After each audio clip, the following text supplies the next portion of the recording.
Genesis chapter 4, verse 8, and we're going to focus on the first half of the verse. The translation is pretty easy, but there's a lot of really interesting stuff, so I hope you stick around for that discussion. But let's begin by reading.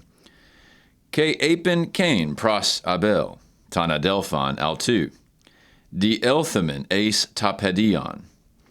Well, the first verb here is apen. That's, of course, the third singular aorist from Lego. So someone said, and Kain is the speaker here, and he's speaking pros or to Abel, because Kain is the one who in the prior verses has been addressed by God.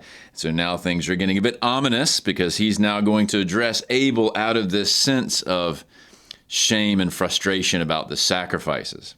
We find out that Abel is his brother. Of course, we already knew that, but that just reminds us of the closeness of their relationship, and that sets the stage for what's to happen next. But here's what Kain says to him. The di-elthamen, that is from di-erchamai, and with that lengthening of the connecting vowel plus the stem change here, this is going to be a first plural with the men ending, aorist active subjunctive. So you could argue this is a deliberative subjunctive or perhaps a cohortative, essentially saying, hey, let's go and do this kind of thing. And di-erchamai means to pass through.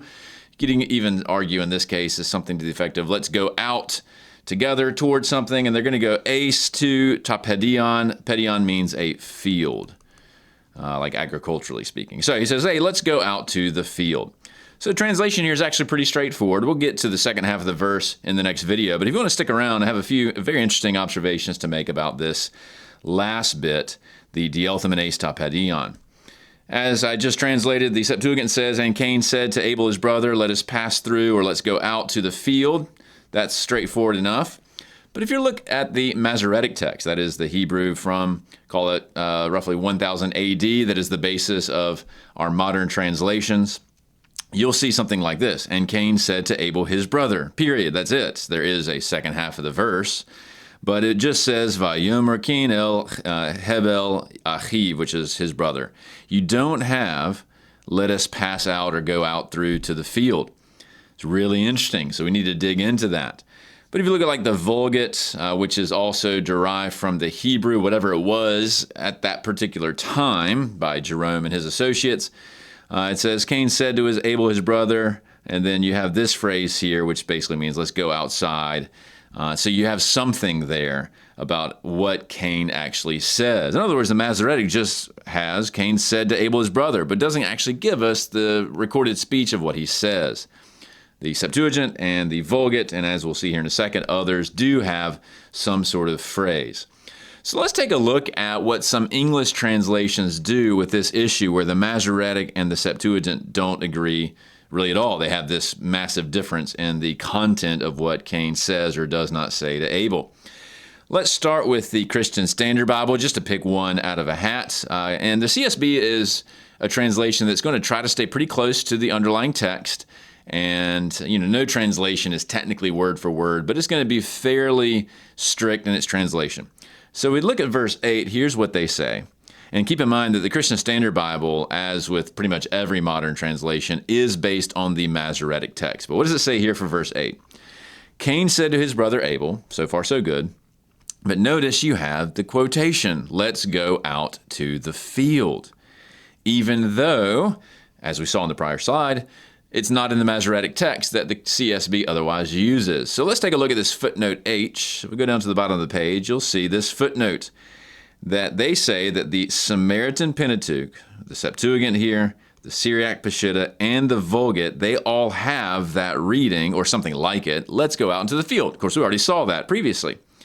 And they say then, or their footnote says, the Masoretic text, that's the MT, that it normally is going to translate from, omits this let's go out to the field. They think that that is an omission, and that's why they add it back, if you will, using these other ancient versions. In other words, the editors of the CSB think that the original did actually say, let's go out to the field, and somehow the Masoretic text has omitted it. Very interesting. In fact, this is one of the first times in an English Bible, including the CSB, that you're going to actually see any kind of reference to the Septuagint.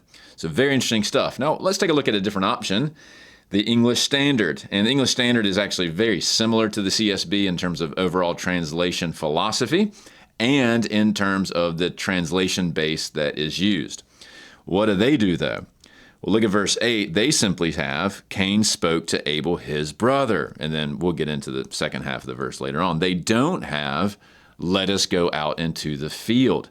But again, they have a footnote. So let's take a look at what that footnote says. You can see it here at the bottom.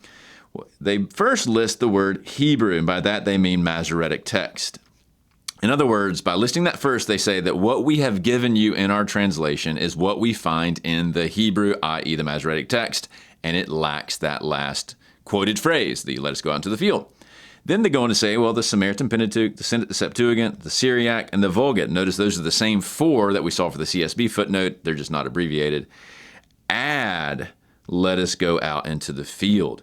So from the perspective of this group of editors, they think the Hebrew that's the shorter reading lacks that bit is original, and these later translators add the content of what Cain says to Abel. Very, very interesting how they're both interacting with the ancient versions and trying to deal with what the implications are. So if we step back for Genesis 4:8a, we have kind of two options on the table. The first option is that the original Hebrew did actually have, let us go out into the field, or something like that. And it was carried forward, it was translated by the Septuagint translators, Jerome or his buddies in the Vulgate, etc. Put differently, the fact that you have that phrase in these ancient versions implies that the oldest Hebrew, the original Hebrew, did in fact have it. So what are the implications then? At some point along the way, some scribe in Hebrew dropped that phrase, arguably due to some of the orthographic similarities between the last letters in Hebrew of his brother and the last letter of field, leading them to skip over that actual quotation. Then that scribe's mistake is what feeds the Masoretic text. That is one option on the table. And so if you believe that option, then you would put this let us go out into the field in the text of your English Bible because you think that perhaps the Masoretic text has accidentally omitted it or a scribe prior to it. What's the other option? The other option is that the original Hebrew actually lacked that phrase. For some reason, Moses didn't supply the wording of Cain's speech to Abel, perhaps to build dramatic tension, to get them ready for the reader ready for what's about to happen. And then a later translator, or perhaps a later Hebrew scribe, adds it in perhaps for clarification, something like that. And that's going to lead to the Septuagint, Vulgate, etc.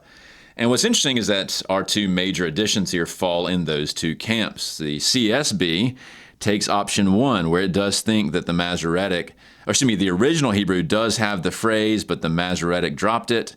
The ESV takes the other option. It thinks that the original Hebrew was shorter, and later translators like the Septuagint added it back in, and so they don't put it in the text. That would be, but both, in other words, are trying to stick to a basic principle as we are going to translate the original Hebrew, but they have a different way of approaching the Septuagint evidence. That's the main point. The CSB editors, and others do this as well, not just CSB, they think the Septuagint is giving us access to the ancient Hebrew, and somehow along the way the Masoretic text has been corrupted, whereas the ESV says, no, the original text was the shorter reading and the Septuagint has added it in. So very different ways of approaching the evidence, and fascinating stuff. So hopefully that's been fun. I know it's been a longer video, but gets you into some of the complexities. And it just so happens that this particular verse is one of the earliest times you even see the Septuagint mentioned in the ESV and CSB. So fun stuff this morning.